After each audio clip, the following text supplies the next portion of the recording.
podcasts brought to you by Real Terryo Radio.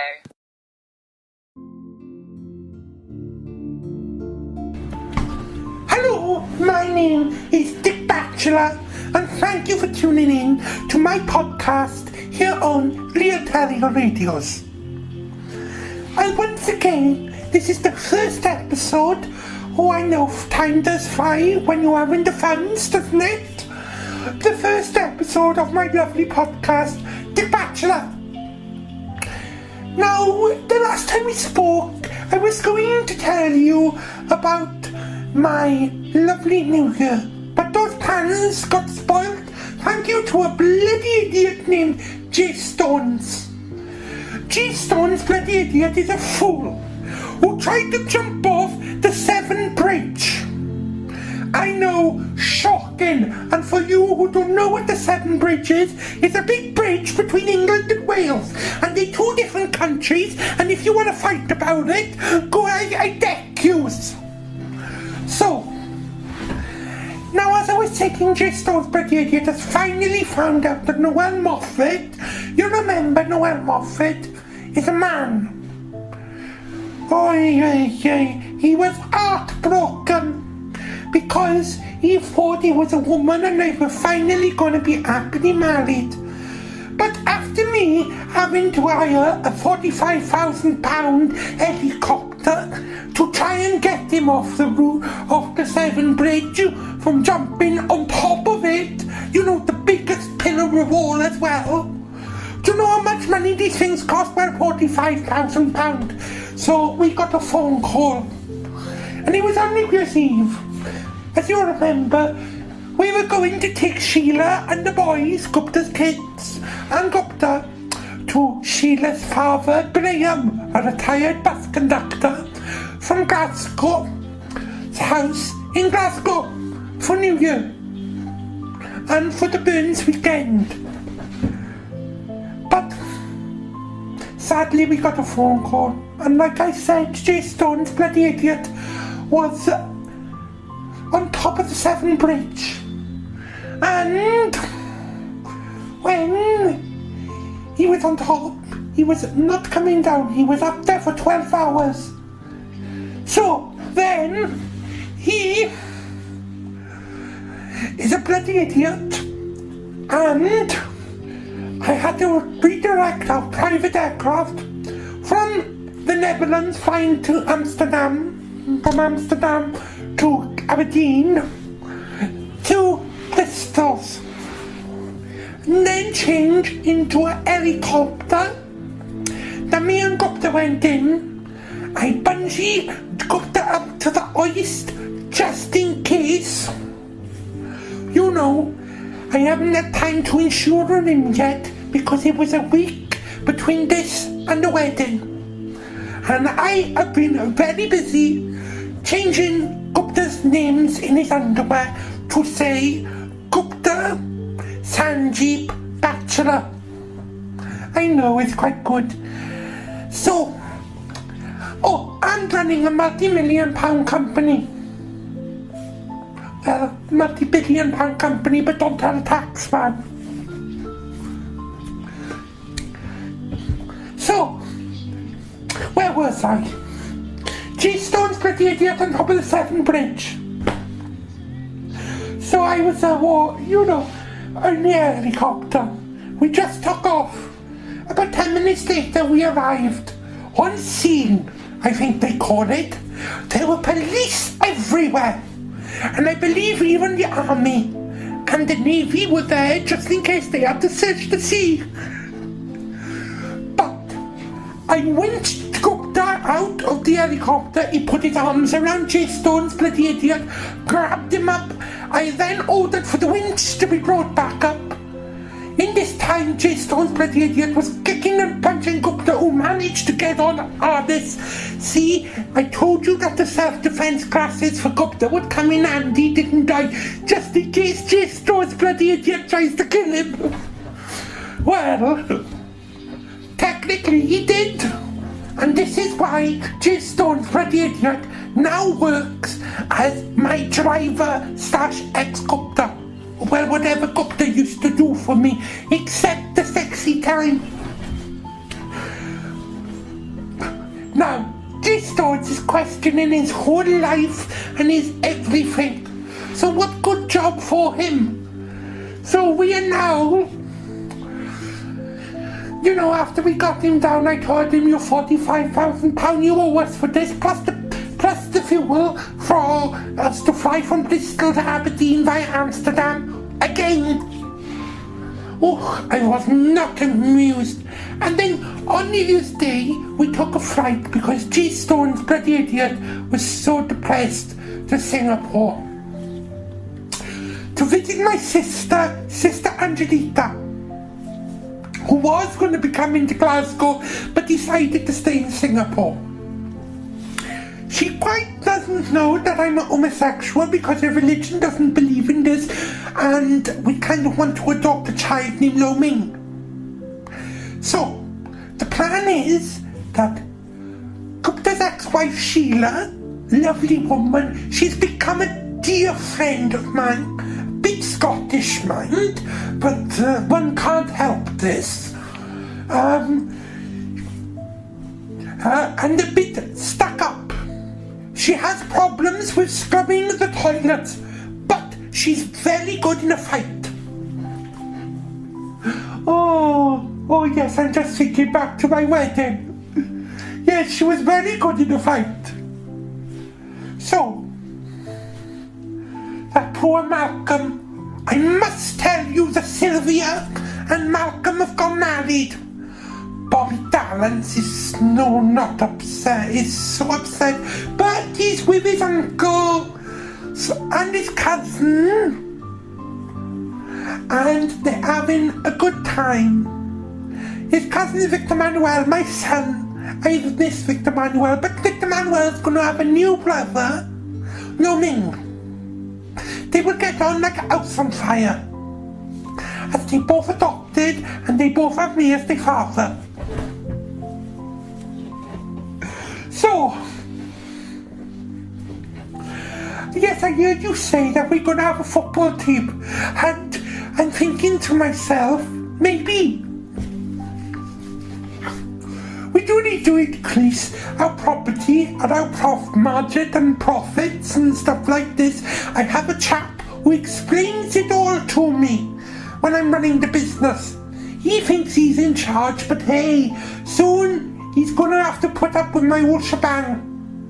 And his name is Brigadier Major Stephen Pocock. So, we're looking forward to this, and yes. Now anyway, we took the flight to Singapore. When we got to Singapore and to the orphanage, we got out of the car. J-Stone's bloody idiot was driving this hire car like there was no tomorrow. He was beeping his own like no tomorrow, and the idiot can't even drive. This is the thing, you know? So,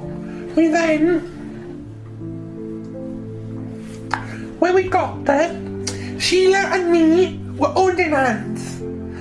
And my sister came over to me and gave me a big kiss and a hug.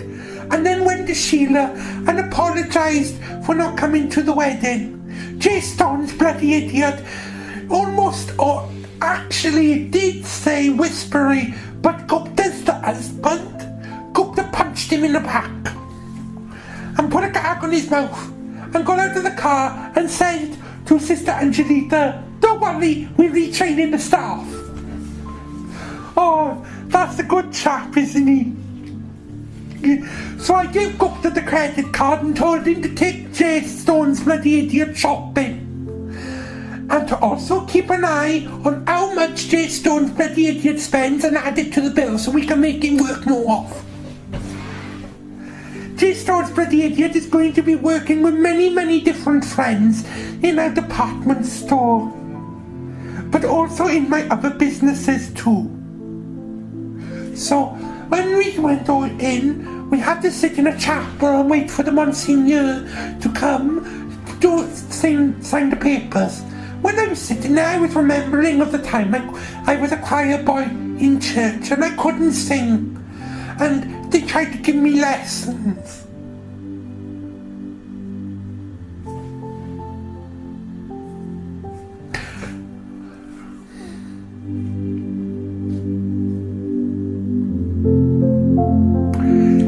the lessons, as I can see, it's quite emotional time and memory for me. I then waited for learning to come with Sheila.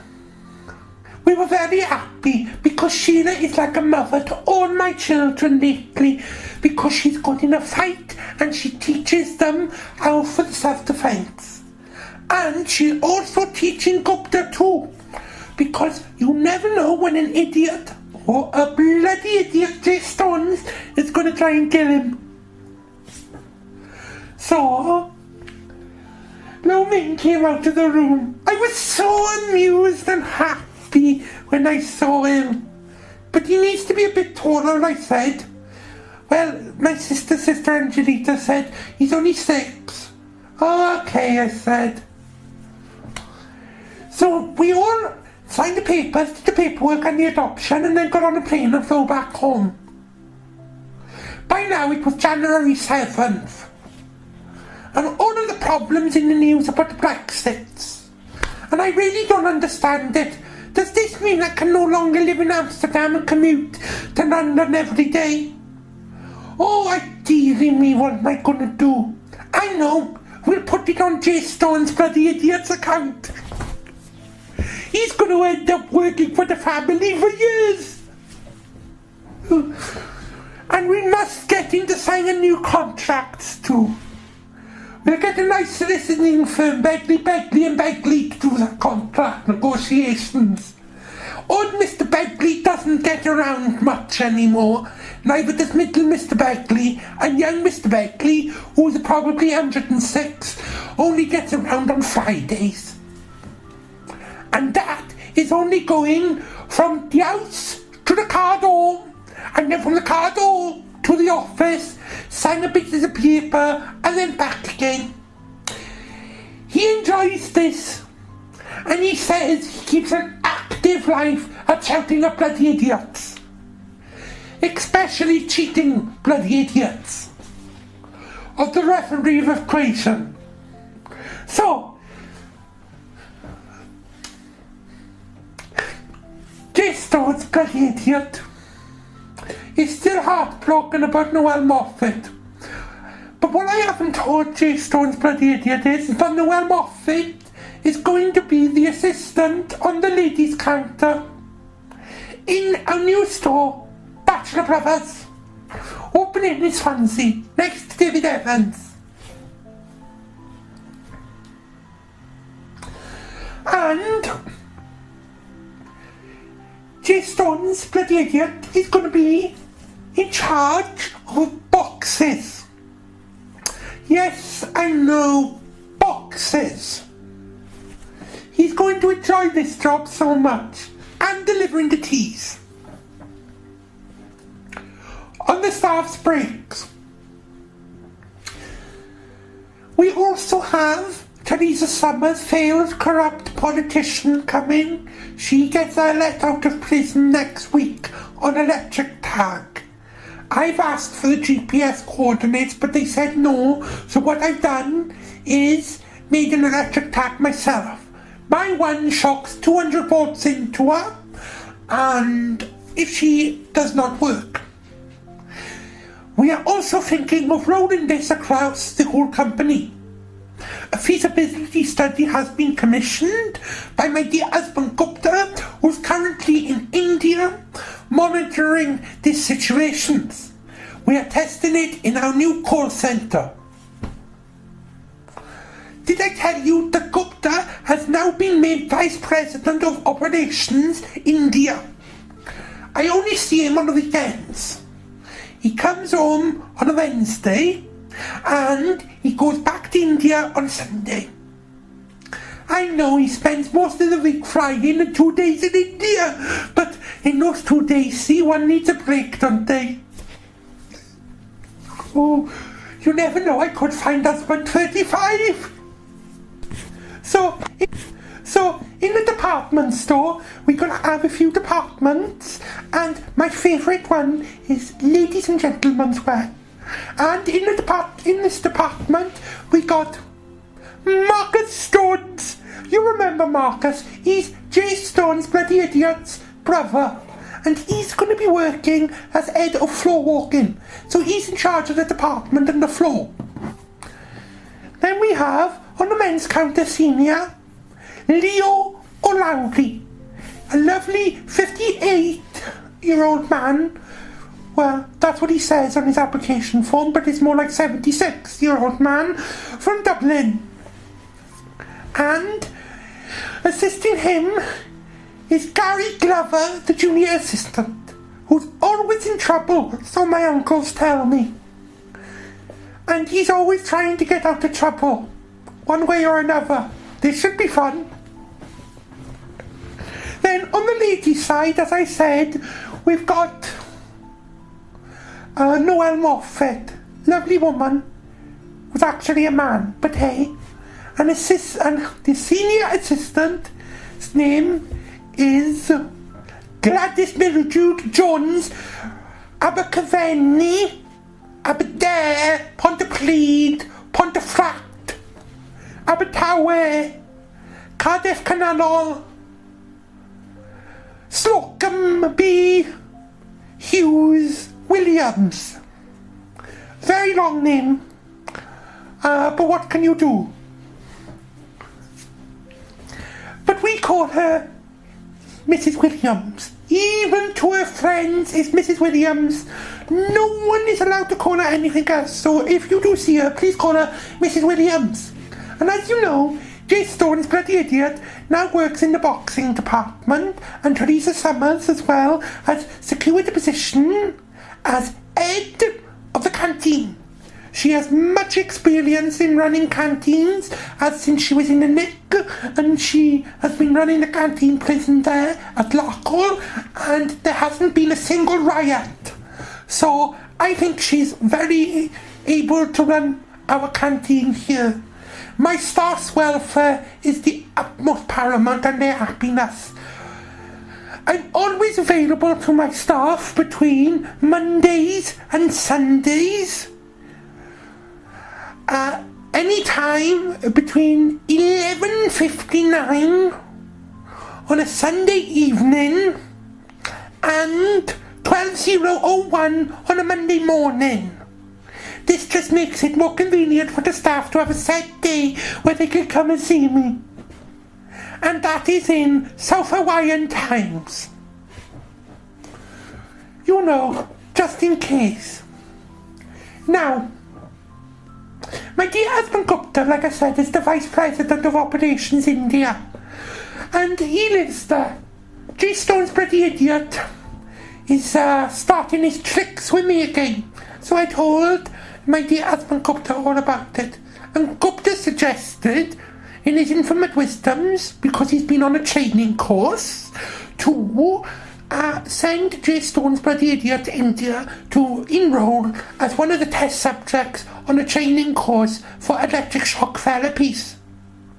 I said this is a good idea, and I backed him on a flight in economy but charged him for first class and added it onto his bill. And his contract has also come back and he signed it. He's now an employee of Batchelor Brothers Limited for the rest of his eternal life. Oh, God, dearie me.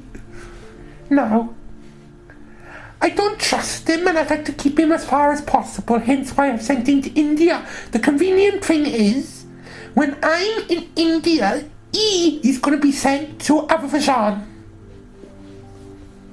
So, you know, for the time being, he's out of my hair and away from my shop.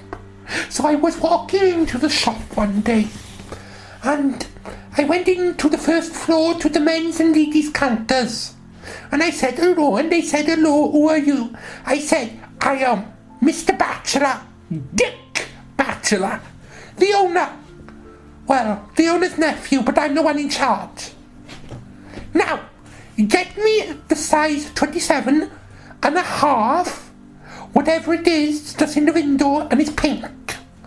My dear husband Gupta's wife, Sheila, would love it.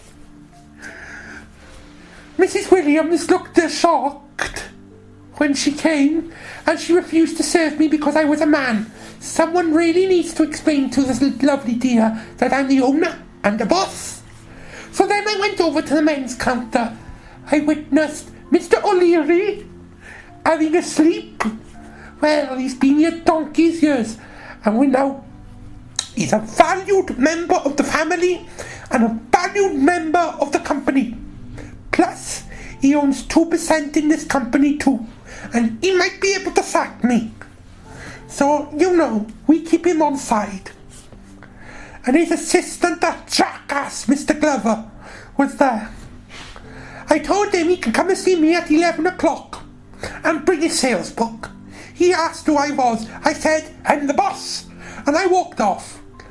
I then admonished Brigadier Stephen Paycock, or Pocock, as his real name is, and I called him PP, to polish his boots, get a red carnation, and act with a light on saying, "You're to help," and then told him to put his uniform on and to smile when dealing with a customer, because this store is built upon smiling.